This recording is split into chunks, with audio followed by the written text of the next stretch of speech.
Alright, YouTube, so we are back, of course, to talk about some Final Fantasy VII Remake, and recently I was talking with one of my followers on Twitter about Costa del Sol and how it needs to be expanded, needs like its own dedicated chapter, if not more than that.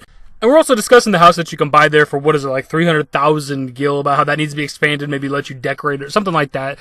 But it kind of got me thinking of what other locations would I like to see expanded from the original FF7 in the future remake games. Now, it kind of goes without saying before we even get into this, more than likely, every location is going to be expanded to some degree. Now, whether or not each location is going to get its own dedicated chapter or story, obviously that remains to be seen. And also then potentially getting rid of locations that may or may not be that important, like the Chocobo Farm. Just kind of as a random example off the top of my head, we don't even know if there's going to be Chocobo like catching and breeding and stuff like that when it comes to remakes, so this may not even be a necessary location in the slightest when it comes to the future games. So first and foremost, we definitely got to get the most important one out of the way first. Goblin Island. Need more of it. Next up, we have Junon, and I think this would make the list for most people as a location that they want to see like expanded a lot. It's like the only other like modernized city in the world, at least that I can think of, that has like paved roads, vehicles, and everything like that. Like, give it the pseudo Midgar treatment, what Midgar got when it came to Remake, but don't do what Part 1 of Remake did for Midgar, because we barely got to see anything. If you look at Midgar from the sky, there's so much goddamn else to that city that we'll never, ever, ever get to see. Now, let's hope when it comes to Junon that we get a decent, modernized city within this world that we can actually explore to some degree, hopefully a lot. And kind of in the same vein as Junon, you could throw a lot of the other big hitters in there that are kind of popular locations, Wutai, Gold Saucer, shit like that people want and kind of expect to be more expanded when it comes to Remake. You could mention those as well. We're not going to go super into them. And since I already mentioned it, we might as well get it out of the way here. Costa del Sol. This is always one of my like top favorite locations, despite nothing really happening here. Like, I believe you can bypass it entirely outside of obviously coming here for the story when you get off the cargo ship. Like, the only thing that's important here is talking to Hojo on the beach, but you don't even have to do that if I'm not mistaken. You can just walk out the front door and go over to Mount Corel. Like, I don't think you have to do anything here. Just from an aesthetic standpoint, this location is always so unique compared to everything else within the world of Gaia, from the music and just how everything looks and feels. Like, it feels like a location you should be able to come to and just hang out and relax and feel those summer beach vibes, those vacation vibes. I really do hope when it comes to Remake they find a way to expand this location. Maybe you give a story with Johnny. Obviously he's found here. Hojo's on the beach there, at least in the original game. So maybe you kind of find a way to fill out a whole chapter with this location between Johnny, some other new characters and shit, and also Hojo.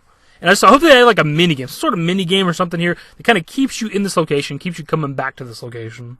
And something else that can keep you coming back to this location that I mentioned earlier in this video is the ability to like upgrade that house you can buy near the front of Costa del Sol. This is something we've seen in other single player RPGs. They don't really have like a home mechanic, an upgrade mechanic for your houses and shit. Witcher 3 is a good example of this. With one of the DLCs, you could get a house and you could upgrade. You could buy things to improve it. A stable for your horse, grindstone for your swords and weapons and shit like that. Like, that's something we've seen them do with single player RPGs that don't really have a housing mechanic before. So it wouldn't be unheard of to see Remake do something like that as well.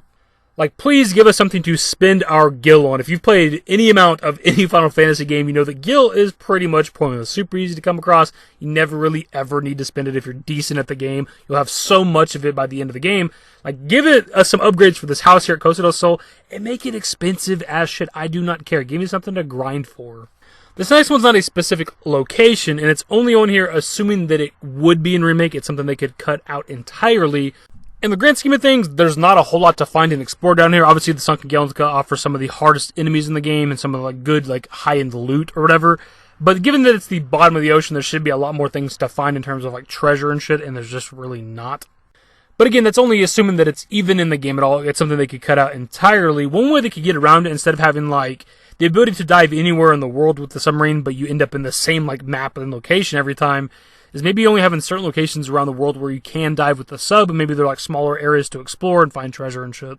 These last couple are kind of for narrative purposes, and the gameplay in the background's there for a reason. Corel kind of as a whole. Like, I want more backstory on this location before it was destroyed and became Corel Prison. Like, let me get the backstory on Barrett. Something I forget about all the time, though you're told about it in the original FF7, is that Barrett had a wife. Like, let me learn more about that. Give me more backstory on Barrett and Dyne, because it kind of all hits you really quickly, and then Barrett and Dyne are fighting to the death, right? Like, let me get a whole chapter. Give me almost like a calm flashback thing. Controlling Barrett, but also having Dyne fight alongside us, you know, trying to save the people of Corel, getting the whole flashback segment. Maybe even give us the scene of, like, Barrett saving Marlene. You know, Dyne thinks she's dead. We could actually see him rescuing and saving Marlene, who becomes his future daughter, of course.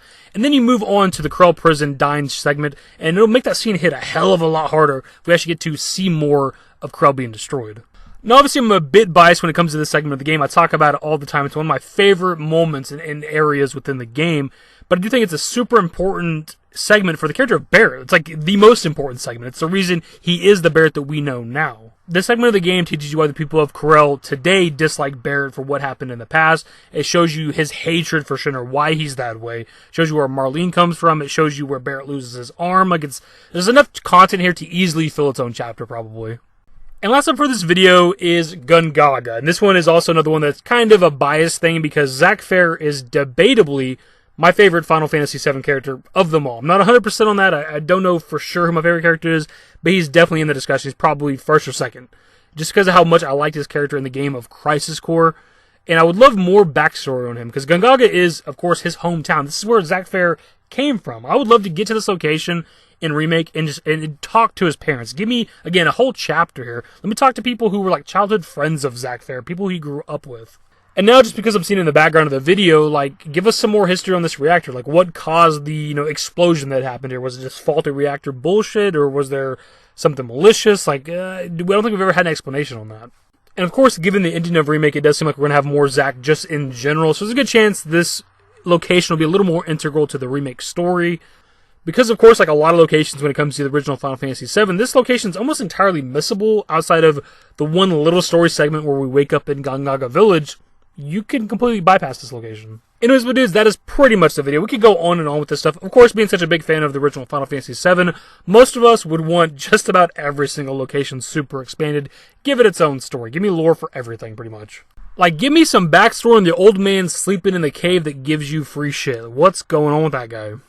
Other than my dudes, that is the video. Hopefully you enjoyed it. If you did, give it a thumbs up. Subscribe to the channel if you guys only want to see more Final Fantasy VII Remake content. Turn on my notifications. Follow me on Twitter, _DavidYT. I'm a Discord.